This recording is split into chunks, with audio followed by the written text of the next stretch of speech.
Oke, jadi selamat pagi, selamat siang, dan selamat malam buat Anda-Anda semua yang sudah merelakan waktu Anda untuk nonton saya ngejelasin materi ini, gitu ya kan. Oke, jadi nama saya Fahri Muhammad Bahtiar dengan NIM 15022232218 dari KM 4601. Ini adalah tugas filsafat komunikasi asesmen keempat harusnya ya, ini tugas sendiri. Ya, jadi di materi saya ini untuk tugas saya adalah meningkatkan komunikasi dalam kasus penolakan pembangunan gereja di Indonesia. Alasan kenapa memilih kasus ini basically ya karena lumayan banyak isu yang basically Indonesia banget gitu, negara yang harusnya Bhinneka Tunggal Ika, negara yang banyak banget orangnya, negara yang banyak banget agamanya, sukunya, budayanya gitu, tapi kok masih ada gitu. Dan kenapa cuman ini doang gitu? Kenapa nggak ada penolakan kuil atau ya penolakan vihara gitu kan nggak ada gitu, jarang gitu. Tapi gereja ini sangat sering gitu. Ya kan, jadi kita langsung masuk aja. Kenapa sih ada kasus ini dan apa sih hubungannya sama filsafat, apa filsufnya, apa materinya gitu. Langsung. Oke, kasus penolakan gereja. Kasus penolakan pembangunan gereja merupakan fenomena yang sering terjadi di berbagai negara termasuk Indonesia. Penolakan tersebut seringkali melibatkan ketegangan dan konflik antara umat agama yang ingin membangun gereja dan komunitas lokal yang merasa terancam atau tidak memahami niat mereka. Dalam situasi seperti ini, pemahaman yang mendalam mengenai komunikasi yang bermakna menjadi sangat penting. Di next saja. Nah, ini kasus penolakannya. Menurut sebuah artikel dari BBC News Indonesia, setidaknya ada 200 gereja disegel atau ditolak dalam 10 tahun terakhir di Indonesia. Setara Institut mengatakan jika regulasi mengenai pendirian rumah ibadah tidak direvisi, peristiwa seperti itu akan terus berulang. Ada banyak kasus di mana gereja ditolak oleh masyarakat setempat gitu. Ya kan, jadi selain regulasinya rada susah, ya kan, juga emang warganya nggak mau gitu, emang warganya nggak mau Bhinneka Tunggal Ika. Emang, ya kan? Tapi itu bukan Islam. Oke. Jadi next. Teori komunikasi dialogis. Nah ini, dihubungkan sama ini. Apa sih teori teori komunikasi dialogis itu? Dikembangkan oleh filsuf Yahudi Austria Martin Buber. Teori ini menekankan pentingnya hubungan interpersonal yang bermakna dan saling menghormati. Memandang komunikasi sebagai sebuah pertemuan antara aku dan kamu, di mana kedua individu saling mengakui dan berinteraksi secara empatik. Nah, aku dan kamu apa sendiri itu artinya?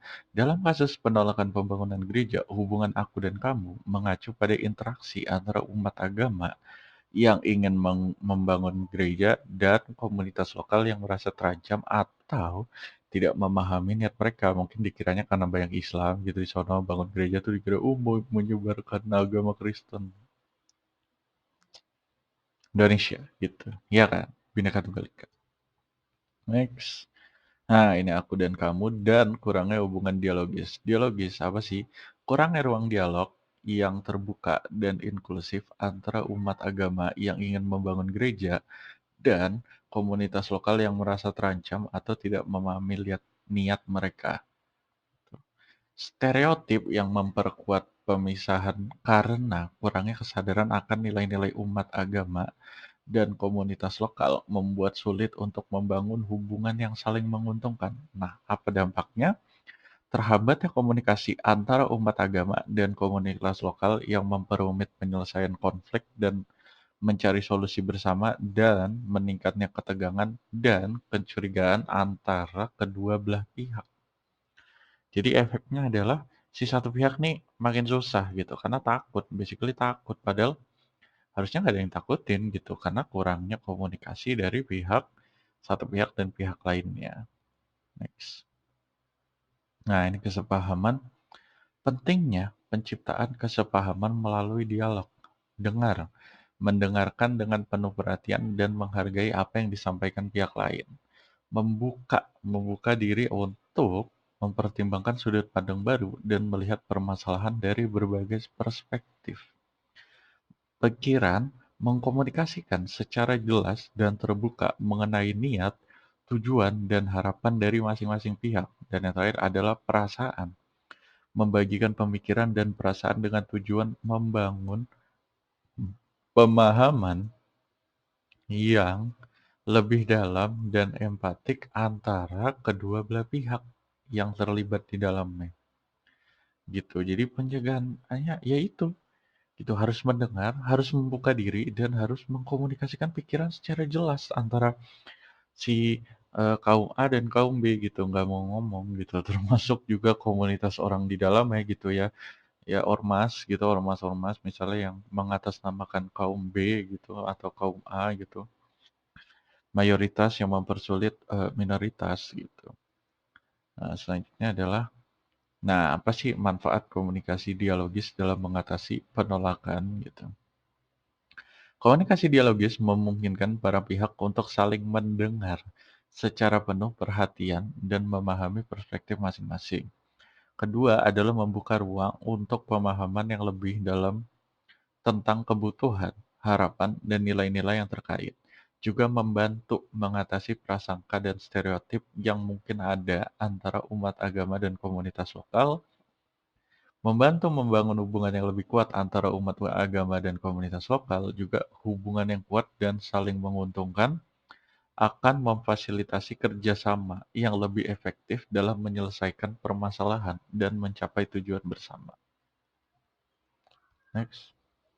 Nah, kesimpulannya adalah dalam menghadapi penolakan pembangunan gereja, penting untuk mempraktikkan komunikasi dialogis, mendorong hubungan aku dan kamu, dan menciptakan ruang dialog yang inklusif dan empatik. Melalui pendekatan ini, kita dapat memperkuat hubungan antara umat agama dan komunikasi lokal, mengurangi ketegangan, dan mencapai kesepahaman yang saling menguntungkan. Oke, kiranya segitu saja dari saya untuk materi kali ini. Terima kasih telah menyaksikan. Ya, sehat-sehat terus. Semoga bahagia, karena saya juga pengen bahagia. Jadi, karena kalau semua orang bahagia, saya pasti bahagia, karena termasuk dalam orang yang berbahagia. Jadi, terus-terus sehat dan terus-terus bahagia. Jangan lupa minum. Wassalamualaikum warahmatullahi wabarakatuh.